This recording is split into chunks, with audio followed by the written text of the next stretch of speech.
Chapter 25. Amaziah was 25 years old when he became king, and he reigned in Jerusalem 29 years. His mother's name was Jehoiadin. She was from Jerusalem. He did what was right in the eyes of the Lord, but not wholeheartedly. After the kingdom was firmly in his control, he executed the officials who had murdered his father, the king.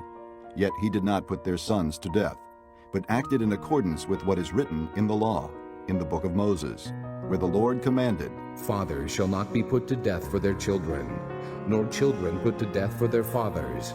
Each is to die for his own sins. Amaziah called the people of Judah together and assigned them according to their families to commanders of thousands and commanders of hundreds for all Judah and Benjamin. He then mustered those 20 years old or more and found that there were 300,000 men ready for military service, able to handle the spear and shield. He also hired 100,000 fighting men from Israel for 100 talents of silver. But a man of God came to him and said, O king, these troops from Israel must not march with you, for the Lord is not with Israel, not with any of the people of Ephraim.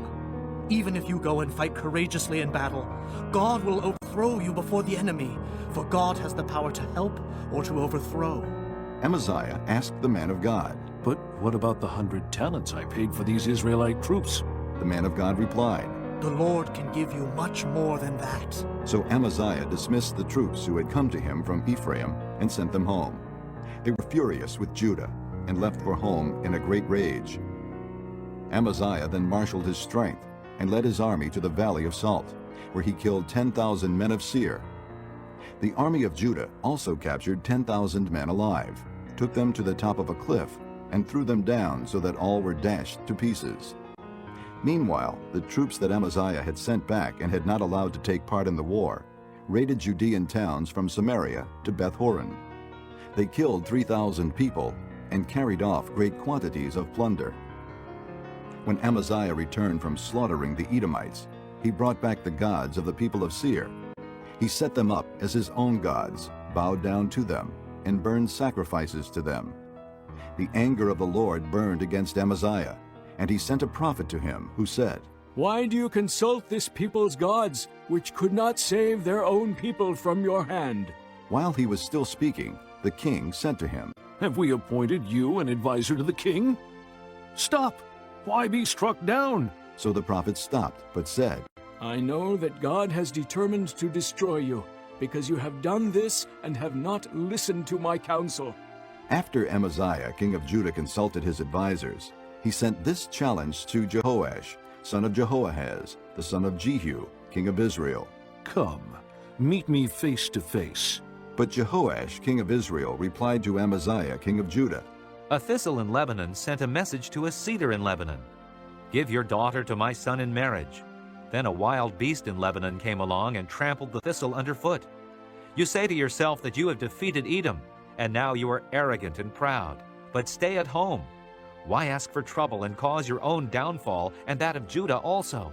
Amaziah, however, would not listen, for God so worked that he might hand them over to Jehoash, because they sought the gods of Edom. So Jehoash, king of Israel, attacked.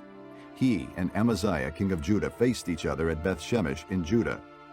Judah was routed by Israel, and every man fled to his home. Jehoash, king of Israel, captured Amaziah, king of Judah, the son of Joash, the son of Ahaziah, at Beth-shemesh.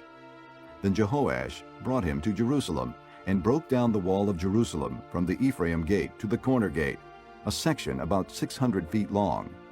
He took all the gold and silver and all the articles found in the temple of God that had been in the care of Obed-Edom, together with the palace treasures and the hostages, and returned to Samaria. Amaziah, son of Joash, king of Judah, lived for 15 years after the death of Jehoash, son of Jehoahaz, king of Israel. As for the other events of Amaziah's reign, from beginning to end, are they not written in the book of the kings of Judah and Israel? From the time that Amaziah turned away from following the Lord, they conspired against him in Jerusalem, and he fled to Lachish. But they sent men after him to Lachish, and killed him there.